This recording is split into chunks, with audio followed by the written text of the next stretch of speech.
This channel does not promote any violent, harmful, or illegal activities. All content provided by this channel is meant for an educational purpose only. বাংলাদেশে নৈরাজ্য, উত্তরবঙ্গের সীমান্ত বরাবর কড়া নজরদারি চলছে।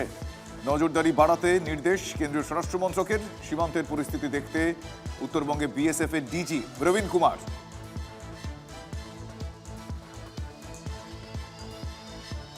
আজকের দ্বিতীয় বিগ ব্রেকিং, ভোটার তালিকায় নাম তুলতে এবার গ্রাহ্য হবে সিএএ সার্টিফিকেট। এসআইআর শুনানি শুরুর একদিন আগে বড় সিদ্ধান্ত নির্বাচন কমিশনের, অর্থাৎ নতুন করে যারা ভোটার তালিকায় নাম তুলতে আবেদন করবেন তারা সিএএ সার্টিফিকেট নথি হিসেবে দিতে পারবেন। 85 ঊর্ধ্ব প্রবীণদের বাড়ি বাড়ি গিয়ে শুনানি।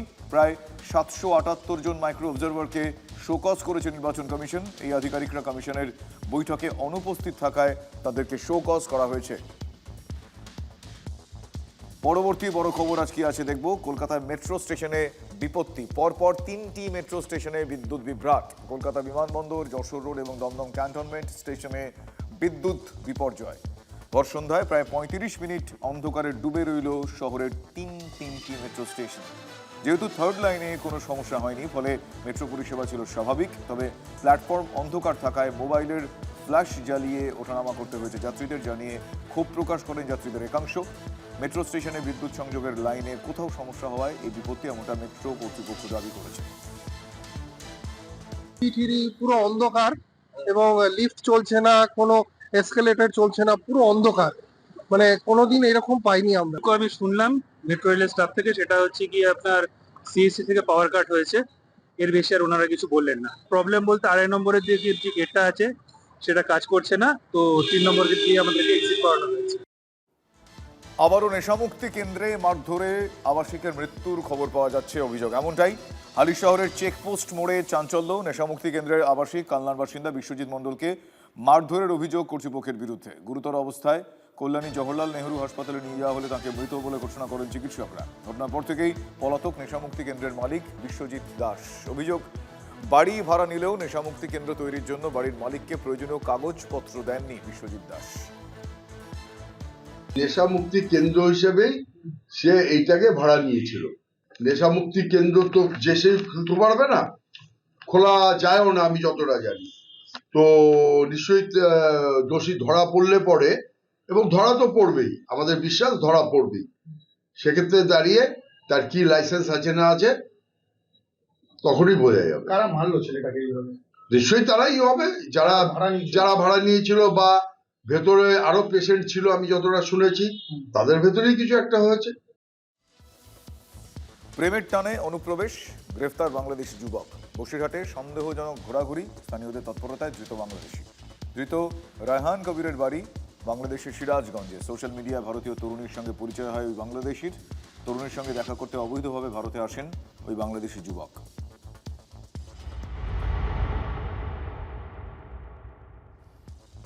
এবার আসি বাংলাদেশের খবরে। গ্রেফতার হওয়ার আগে বাংলাদেশের ছাত্রনেতাদের মুখোশ খুলে দিলেন জঙ্গি নেতা আতাউর রহমান বিক্রমপুরী। ছায়ানট উদীচিতে হামলার উস্কানির কথা স্বীকার করেছেন আল কায়দা ঘনিষ্ঠ এই নেতা। ঘরে বাইরে তাই প্রবল চাপের মুখে আতাউরকে গ্রেফতার করে ইউনূসের পুলিশ। হামলায় উস্কানি দিয়েছে এনসিপির সার্জিস আলম রাও। তাদের কেন গ্রেফতার করা হচ্ছে না, এ প্রশ্ন তুলেছেন আতাউর। আনসারুল্লাহ বাংলা, জামাত, হুজি, লস্করে তৈবা, এই যত টেররিস্ট অর্গানাইজেশন আছে, এই টেররিস্ট অর্গানাইজেশনগুলো কিন্তু বাংলাদেশের মধ্যে অপারেট করছে under the guidance of Mohammad Yunus.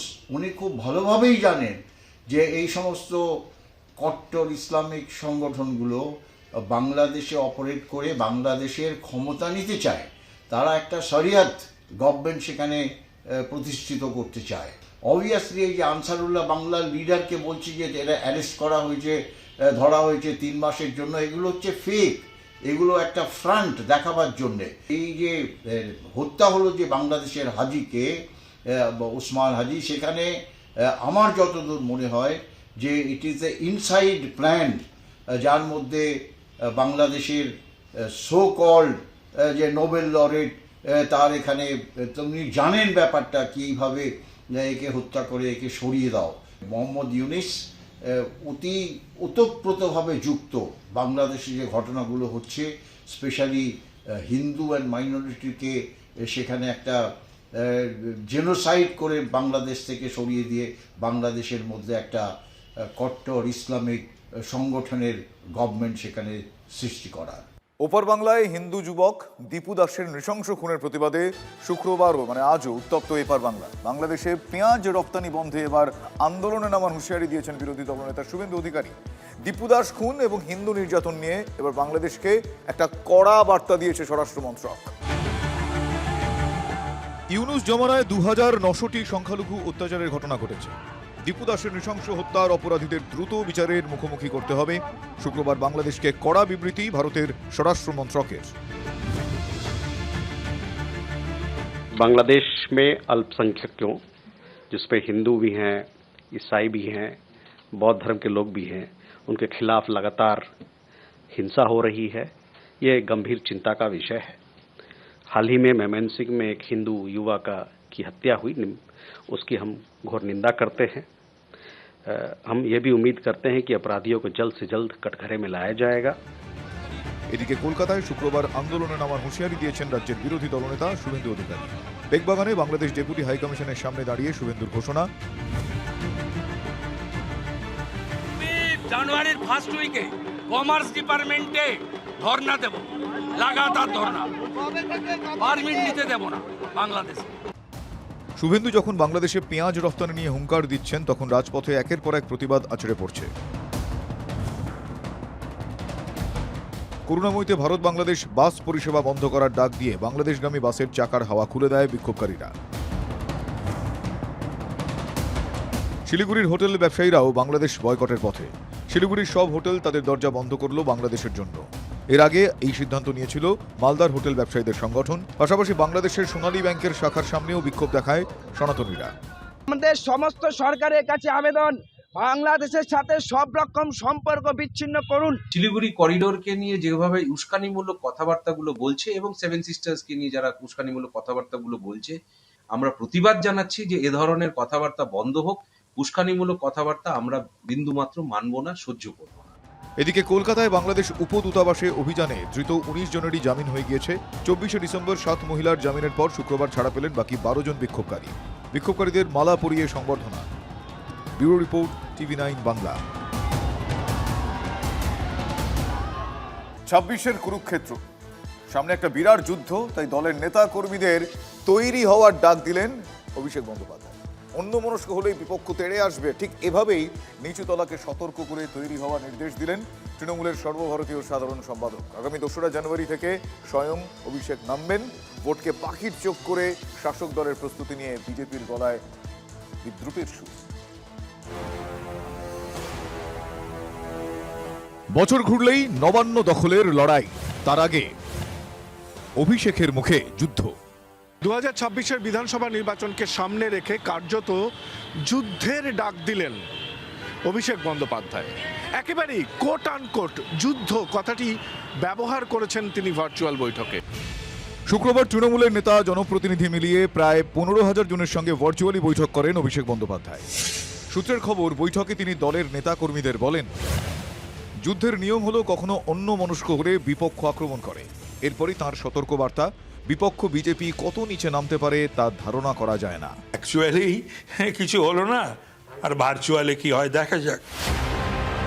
সূত্রের খবর, প্রতিপক্ষকে রুখতে 2021-এর মডেলে এগোতে চাইছে তৃণমূল কংগ্রেস। 1-1.5 মাসের মধ্যে গোটা রাজ্যে 80,000 বুথে উন্নয়নকে সামনে রেখে প্রচারে নামবে জোড়াফুল শিবির। 1 জানুয়ারি থেকে শুরু হবে উন্নয়নের সংলাপ। এরপর বাংলার সমর্থনে সংযোগ কর্মসূচির মাধ্যমে এলাকায় সম্মাননীয় ব্যক্তিদের কাছে পৌঁছবে তৃণমূল কংগ্রেস। তাদের উত্তরীয় পড়িয়ে মুখ্যমন্ত্রীর চিঠি তুলে দেওয়া হবে। প্রতি বিধানসভায় এই প্রকল্পের জন্য থাকবেন কোঅর্ডিনেটর। পাড়ায় পাড়ায় সংলাপের সঙ্গে উন্নয়নের চলচ্চিত্র প্রদর্শন বুথ স্তরে হবে। আর 2রা জানুয়ারি থেকে পথে নামবেন খোদ অভিষেক বন্দ্যোপাধ্যায়। ওই দিন বারুইপুরে তাঁর সভা। বাংলার উন্নয়ন খতিয়ান অভিষেক ব্যানার্জিকে দেখাতে হবে না। বাংলার একটা রিক্সা চালায় যে ভাই, সেও জানে, আর যে একটা বাচ্চা ছেলে স্কুলে যাচ্ছে সেও জানে। মমতা বন্দ্যোপাধ্যায়ের মুখ, সঙ্গে অভিষেক বন্দ্যোপাধ্যায়ের সেনাপতিত্ব এবং সংগঠন। 3 অঙ্কে বিজেপিকে রুখতে যুদ্ধের ডাক দিলেন তৃণমূলের second in command. Sourav Guha report, TV9 Bangla. দক্ষিণ দিনাজপুরে টাউন কমিটি ঘোষণা নিয়ে তৃণমূলের অন্দরে কোন্দল। দলের একাংশের অভিযোগ, কোনো আলোচনা ছাড়াই একতরফাভাবে বালুরঘাট মহিলা টাউন কমিটি ঘোষণা করা হয়েছে। দীর্ঘদিন ধরে সংগঠনের হয়ে কাজ করা বহু নেত্রীকে কমিটিতে স্থান দেওয়া হয়নি বলেও দাবি ওঠে। নতুন ঘোষিত কমিটি মানতে নারাজ বিক্ষুব্ধ মহিলা তৃণমূল নেত্রীরা। বৈঠকেই মন্ত্রী বিপ্লব দেবের অনুগামীদের মধ্যে দুটি গোষ্ঠীর তীব্র বাগ বিতণ্ডা শুরু হয়। মহিলা নেত্রীরাই মহিলা সংগঠনের বিরোধিতা করেছে, কিন্তু আমার প্রেশারটা হাই হওয়ার জন্য আমি অসুস্থ হয়েছি। আর আমার একটা যেটা কমপ্লেন আছে, বিগত দিন ধরে বালুরঘাট টাউনের মহিলা প্রেসিডেন্ট ব্যক্তি স্বার্থ নিয়ে আমার ওপরে বিভিন্ন মানুষের কাছে আত্মকেন্দ্রিকতা করে আমার নামে বিভিন্ন ভাষায় ব্যক্তিগত কথা বলে বেড়াচ্ছেন, যেটা আমি বরদাস্ত করতে পারছি না। এই বিষয়ে আমি ঊর্ধ্বতন কর্তৃপক্ষকে আমি নিজেই জানাবো, এবং আমাকে উনি বহুদিন ধরে হেনস্থা করছেন, সেটা আমার দলও বুঝতে পারছে, কিন্তু দল বুঝতে পারলেও চেপে রেখেছে। কোনো কোনো জায়গায় এমন হয়েছে নতুন এসছে তাকে সেক্রেটারি বানিয়ে দিয়েছে, কোনো কোনো জায়গায় এমন হয়েছে যে প্রেসিডেন্ট আছে ওয়ার্ডের তার ওয়াইফকে সেক্রেটারি করে দিয়েছে, সে হয়তো নতুন এসছে, এই নিয়ে ক্ষোভ বিক্ষোভ। তখন আমরা যখন বলতে গেছি তখন আমাদের সবাই একে এক কথা আমাকে এক কথা একে এক কথা বলে একটা ক্যাওয়াস টাইপের, এমনি আর কিছু না। এটাই আমাদের মূল বিষয় ছিল। কিন্তু আমাদের যারা অনেক আছে, তারা অ্যাক্টিভ যারা দলের করে, এবার তাদেরকে না দিয়ে এবার নতুন যারা আসছে তাদের মুখ দিচ্ছে। ন্যাচারালি একটা প্রত্যেকটা আর এমনিতে যা হয়ে আছে টাউনের পরিস্থিতি, এটা তো ঠিক না। দলকে সবাইকে নিয়ে করবে, আমরা তো তাই জানি, অ্যাজ এ লিডার সবাইকে নিয়ে বসে করবে।